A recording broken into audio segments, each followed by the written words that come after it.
फल मिल जाए फिर हम भगवान की पूजा करेंगे, ऐसा स्मरण करके संकल्प किया। लेकिन तुलसीदास कहते हैं कि तुलसी अपने ईश को रीझ बजो चाहे की, जो खेतन में उपजे ऊधो सूधो बीज। कैसे भी एक बार उल्टा सीधा बीज जमीन में डल तो जाए, निकलेगा ऊपर की तरफ ही। ऐसे ही भगवत स्मरण, भगवत संकल्प किसी भी प्रकार से, आर्तो जिज्ञासु अर्थार्थी ज्ञानी च भरतर सब, चारों भक्त बिल्कुल एक ही श्रेणी के माने जाते हैं।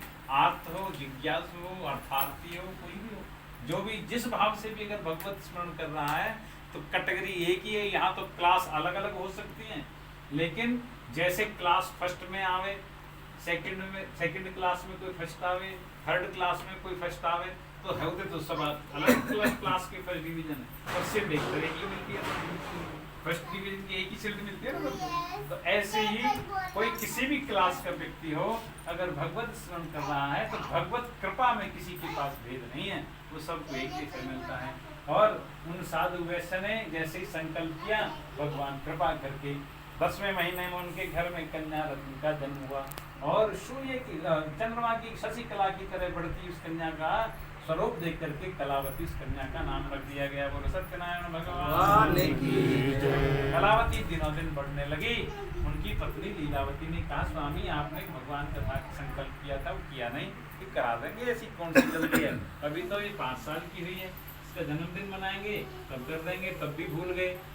फिर कहा तो फिर कह दिया इसके विवाह के समय पे, विवाह समय तस्या करिष्यामि व्रतम प्रिय, इसके विवाह के समय पे कथा कराएंगे। वो साधु वैश्य नहीं था, वो कोई एमपी शर्मा ही था जो रोजाना भगवान के संकल्प को भी कल कर लेंगे जी, आगे कर लेंगे, अभी कुछ व्यवस्था नहीं है, अभी थोड़ी पैसों की दिक्कत है, अभी घर में 4 आदमी आ रहे हैं, अभी हमारे पेंट नहीं हुआ है मकान में, कथा तब कराएंगे जब मकान तैयार हो जाए। ये सब जितने भी कहना चाहिए सीधे सीधे शब्दों में तो बहाने जितने भी हैं, ये सब साधु वैश्य के ही बहाने हैं।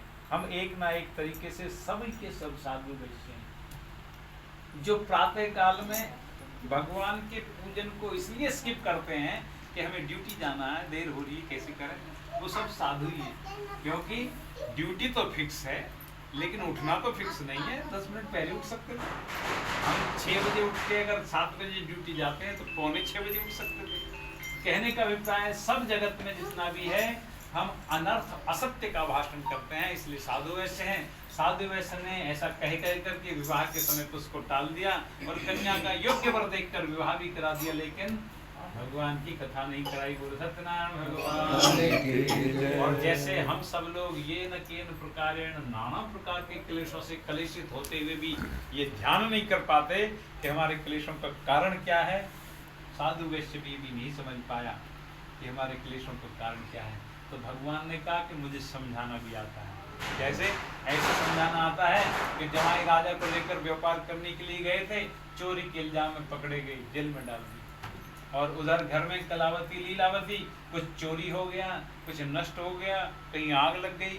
जिन गोदामों के बिस्तरों को गिनने के लिए मुनीम हुआ करते थे, उन गोदामों को खाली कौवे उड़ने लगे, कबूतर बैठने लगे, कुछ नहीं बचा। जो लेने वाले थे लेके चले गए, जिन्हें देना था उन्होंने दिया नहीं। हीरो से जीरो होने में जितनी देर लगती है, उतनी देर लीलावती कलावती को लगी, और वो परिवार भूख के लिए प्यासा, भूखा मरने लगे। एक दिन भगवान की कृपा ऐसी हुई, कलावती भगवान की कथा में पहुंची, कथा में जाकर के प्रसाद प्राप्त किया, प्रसाद लेकर घर आई। यह प्रसाद की महिमा है कि सत्यनारायण भगवान की कथा का प्रसाद घर में आ जावे तो बुद्धि आ जाती है, सद्बुद्धि आ गई। लीलावती को याद आ गया, बेटी तेरे जन्म के समय पे तेरे पापा ने संकल्प किया था, आज तक नहीं हुई कथा, एक काम करें? हाँ माँ, क्या करें बता, हम ही कथा कर लेते हैं। कथा ऐसी परिस्थिति में होती है, कथा किसी संपन्नता या विपन्नता के अधीन नहीं है। संपन्नता और विपन्नता तो हमारे मन के विकल्प हैं, कथा भगवत कृपा का प्रतिफल है। मन में हुआ, दोनों ने बैठ करके धूप बत्ती अगरबत्ती तो हो ना हो, आंखों की आंसुओं से भगवान सत्यनारायण का पूजन किया। भगवान बड़े दयालु हैं, अति कोमल रघुवीर स्वर है, बहुत कोमल है, कोमलता की परागा। हम ये सोचें कि भगवान को हमें प्रसन्न करने के लिए कुछ करना पड़ेगा, भगवान निष्ठुर नहीं है, भगवान कठोर है, अनुशासन प्रिय है भगवान, लेकिन निर्दयी नहीं है। अनुशासन के लिए कठोर होना और निर्दयी होना, ये दोनों अलग अलग बातें हैं।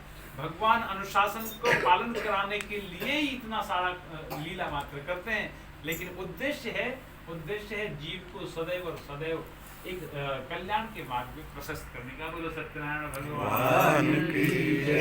लीलावती